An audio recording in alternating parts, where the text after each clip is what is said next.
Donc avant d'attaquer le joint silicone, c'est important de réfléchir dans quel ordre on va faire les choses.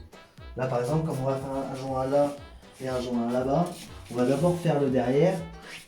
Tac, parce que quand je vais le lisser, j'aurai besoin de pouvoir m'appuyer là. S'il y a du silicone, ça va être super compliqué d'aller travailler derrière. Donc bien réfléchir toujours en amont. Une fois que tu es dans le silicone, c'est trop tard. Donc tu réfléchis, l'ordre, dans quel sens tu vas faire. Là je vais partir là-bas, je vais faire chou, je vais m'arrêter au mitigeur, je vais traiter ce coin-là, et après je traiterai ce coin-là. Comme ça, je risque pas de m'en foutre, parce qu'on met toujours les mains dedans, et on s'en fout partout. Bien y réfléchir en amont. Ensuite, la préparation du tube, des calottes. Sur ton outil magique, là, j'ai vu qu'il y avait même un dégraissant pour avoir un support sec et propre. Bien nettoyer tout le tour. Enlever voilà, toutes les poussières, toutes les petites choses qui vont se coller dans le joint après.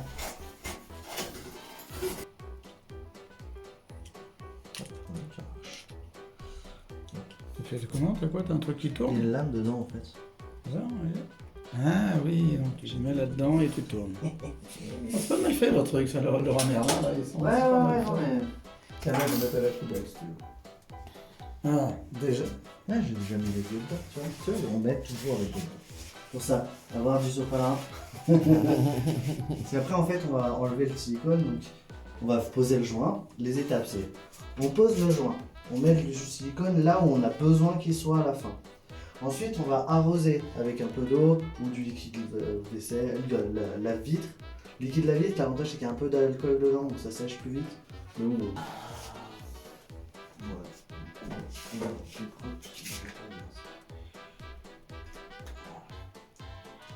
c'est bien que le silicone ne force pas en sortant. Si tu coupes pas assez profond, tu laisses un petit trou, donc tu vas presser fort. Si tu presses fort là, plus dans la buse, des fois tu passes à travers, et puis là c'est l'enfer quoi. Voilà. Ensuite, la buse. Alors moi ça j'ai jamais compris à quoi ça servait, donc je l'enlève. Voilà. Ça se trouve c'est que pour le transport. Ouais, pour moi c'est ça, mais du coup je l'enlève.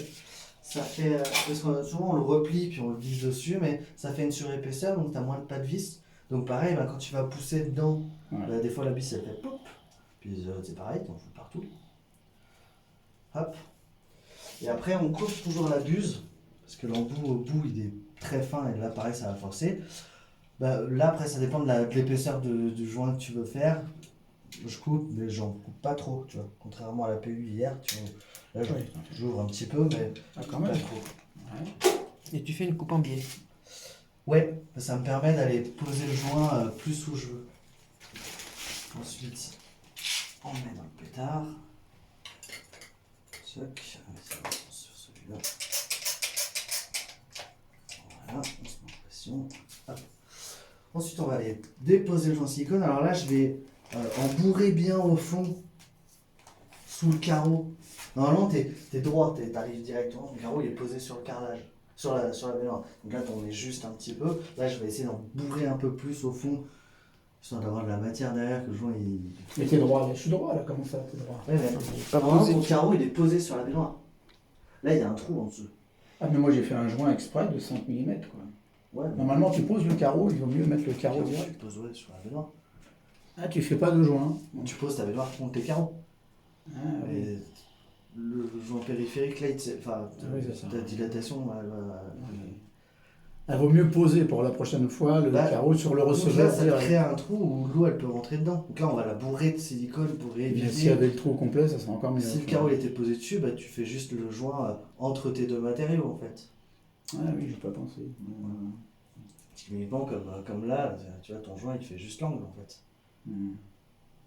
Mais bon, c'est pas grave, on va de toute façon. Et donc là, on va aller en poser au fond. Donc là, je vais en mettre un peu au fond déjà, puis après, je reviendrai. J'espère qu'une cartouche, ça va suffire. Ouais, j'espère aussi. Ouais, donc j'aurais dû mettre du joint à la limite de... Ouais.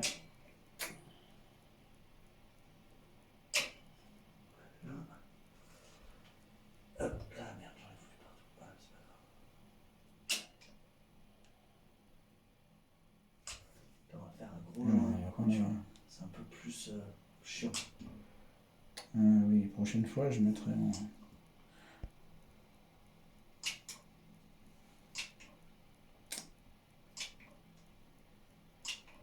Donc faut pas qu'il y ait de trous quand tu fais ton joint. Vraiment que ça soit de la matière continue quoi. Et l'excédent, on peut pas le récupérer pour le mettre ailleurs. Non, c'est mort. Quoi. On l'enlève, Ouais. on le jette. Hein. Ah ouais,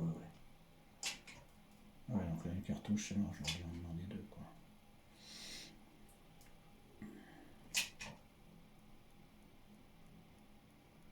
Essaye de pas en mettre trop non plus, tu vois. Là je suis obligé de bourrer parce qu'il faut que ça rentre au fond quoi. Au maximum. Là ça sera plus fin, ça sera mieux, tu vois.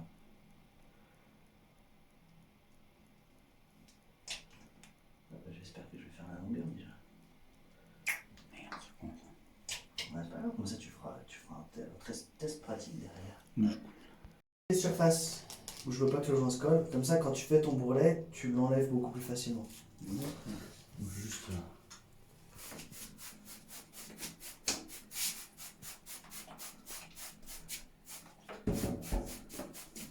C'est pour ça que le petit spray ça suffit largement. UV, ça fait vraiment beaucoup d'eau quoi. Et après on va racler, alors on va essayer la raclette.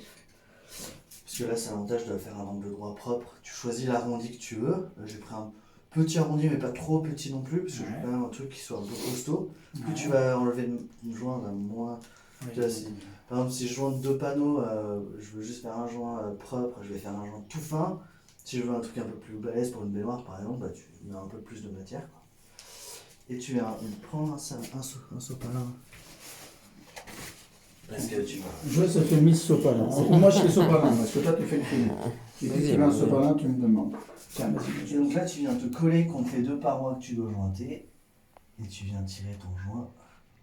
Ah oui, t'as pas besoin de scotch, hein. Putain, t'es balèze. T'enlèves le surplis. Je m'en fous partout. C'est bon. Juste une.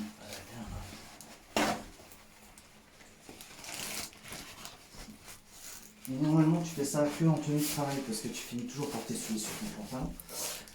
Hop. Et là, tu viens racler ton joint. Hop. Le surplus. Ah ouais, donc en fait, tu mets beaucoup de matière.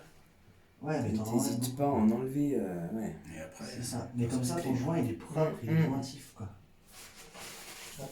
Ouais, tu fais pas chier avec des trous parce que moi je me rappelle que je. Parce que là, le but c'est quand même l'étanchéité à l'eau quoi. Donc faut que ça soit bien fait quoi. ouais. Et là, quand tu pousses la surplus, bah ça vient boucher les petits trous quoi, tu vois. Putain, c'est nickel. Et le fait d'avoir mis de l'eau, ça évite alors. Ça évite que ça se colle aux endroits que t'as pas décidé de mettre ton joint.